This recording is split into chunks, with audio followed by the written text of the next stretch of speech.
Hey guys, what I'm working on is my 200-hour service on my BX23S.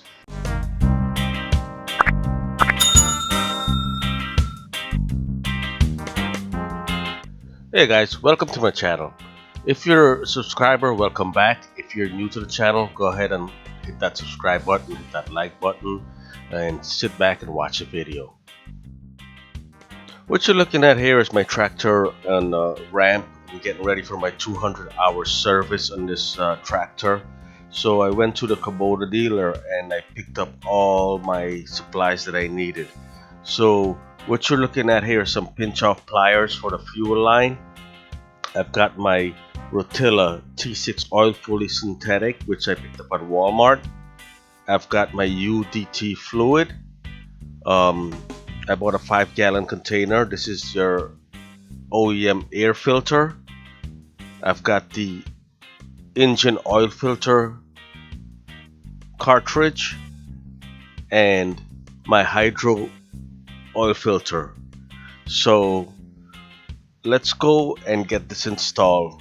There's your fuel filter, two of them, one for the side and one for the bottom. So I prefer to go with the OEM parts for my tractor because I'm not gonna do this again for another I think it's another 200 hours for the main oil and filter. As you can see here, it's not that expensive. It's a little bit more than what you're seeing right there because on this list I have a 2.5 gallon of UDT, which I ended up returning and buying the 5-gallon because the front axle uses the same UDT. So I'm going to change the front axle fluid, so that's why I decided to buy the 5-gallon, so I always have some on hand anyway when needed. So you figure the total price will probably be about $150 at my dealership. It's about $150. So what you're gonna need for this job is a 27mm socket or a 1 1/16 socket and a 12mm wrench. Sometimes the wrench doesn't get into the hole properly, so you're probably gonna have to get a 12mm socket to get to the hole. Now first what I'm gonna do is crack that bolt loose to start getting my oil out.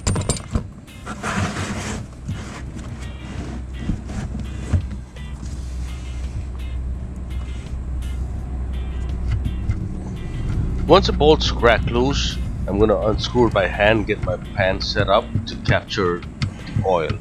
This pan may not hold all the oil and may need a secondary pan. Let me just speed up this video to get all this oil out, and then we can move to the next step.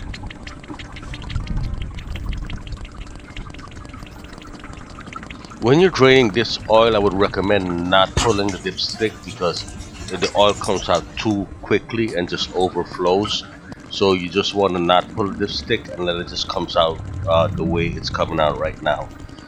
You see before when I pulled that dipstick how fast that oil was coming out and flowing over the pan. You don't want that to happen because you can have a big mess depending on where you're doing your oil change.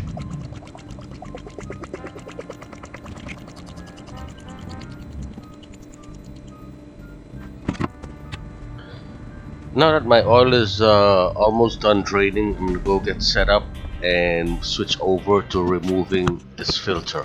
Now this filter is a little bit difficult to remove because of that metal bracket that's right there. It's right in the back of the filter. It's hard to get a filter wrench or anything on it unless you remove that bracket support part, whatever you want to call it.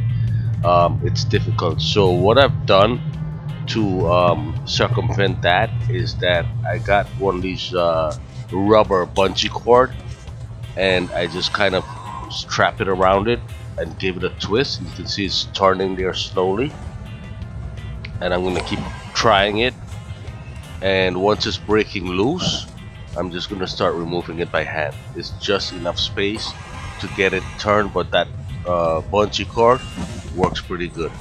So once I got it broke loose, I'm just gonna keep turning it by hand just to get it free.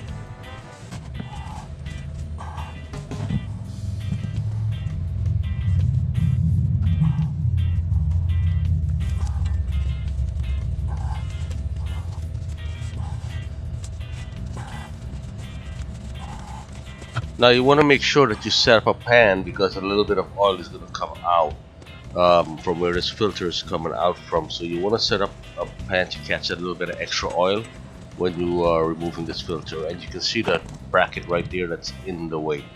So you want to catch a little bit of oil, and let's get prepared back to put the new filter back in place. So what I always do again is put some oil on that O-ring.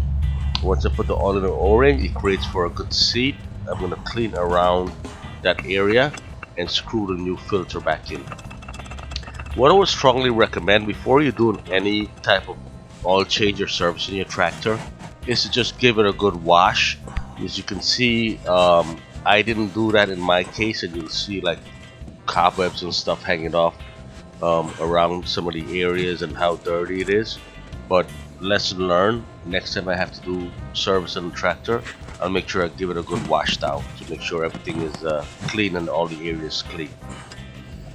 Now you want to hand tight this filter, and that's it. No wrench, no anything, just a hand tight. I use the gloves just to get a good grip because my hands are slippery, and I'm gonna tighten that filter.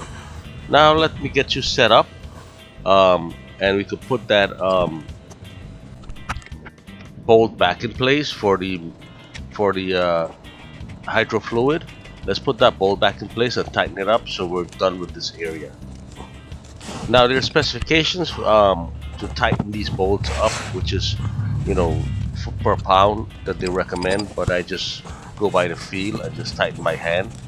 So that's how I do it.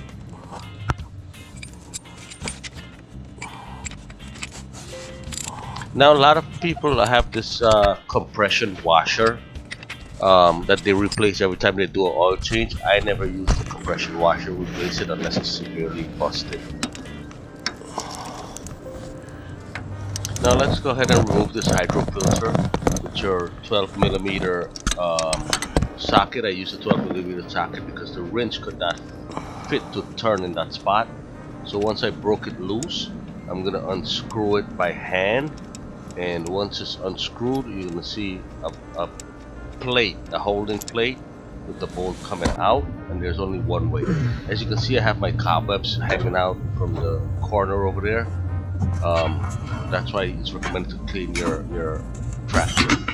Now this filter was hard to pull out because of the O-ring itself, so I had to give it a little help with the that pry bar. Now my filter wasn't too dirty. I would say it's fairly decent, so I'm still gonna go ahead and wash it out. Whatever dirt that's on there, you see when it fell, it popped on the ground, you can see dirt on there. But I'm gonna wash it out with some cleaning spray. I use parts cleaner spray, and I spray it out, wash it inside and out, and I'm gonna just pop it back in. You want to make sure that parts cleaner spray don't get to your O-ring, because I've heard some parts cleaner they damage O-rings, and you don't want to be killing yourself looking for O-rings. If you do get it on there, you just make sure you want to clean it off right away.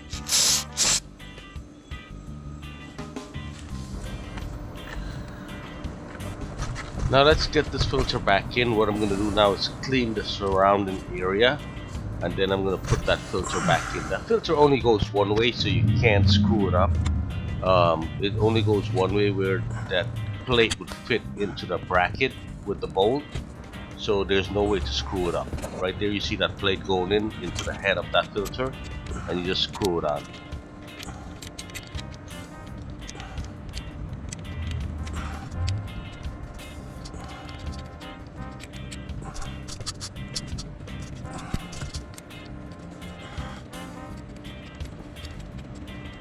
Now let me get my bolt back in and tighten down. Once I get them tightened down, you can go ahead and proceed to get the oil back into the tractor.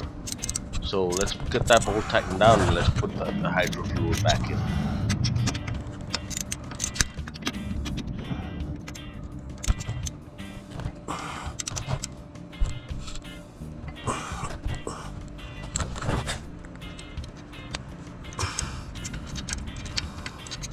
Now once I'm done tightening up this bolt, I'm going to put this fluid back into the tractor, the UBT, So I've got a pump that I purchased from Amazon, a fluid pump.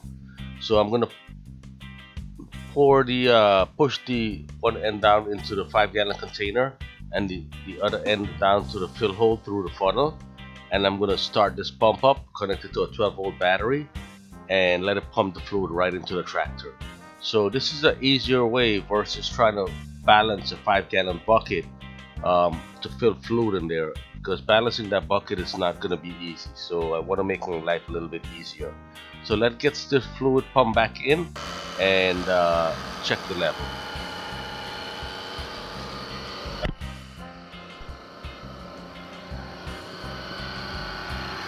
And this is just a basic pump, and it shows you the direction of the fluid flow, so you know you're putting it into the tractor. So you got to make sure you plumb your line the correct way, and that's how it's pumping in. But I use the funnel straight in.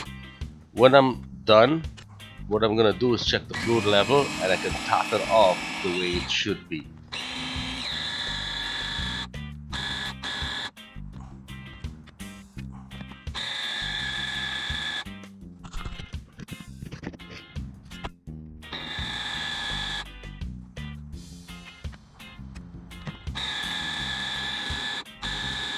As you can see, I keep checking the fluid level, pumping it as I need it. Once I've done with that, what I'm gonna do is start this tractor up and let that fluid circulate. And once it circulates and fill the filter and everything else, I'm going to adjust the fluid level again one more time. So here I am starting the tractor up just to get that fluid circulate, and then once it circulates, I'm going to go check that fluid, make sure it's the right level. If not, I'll fill it up some more.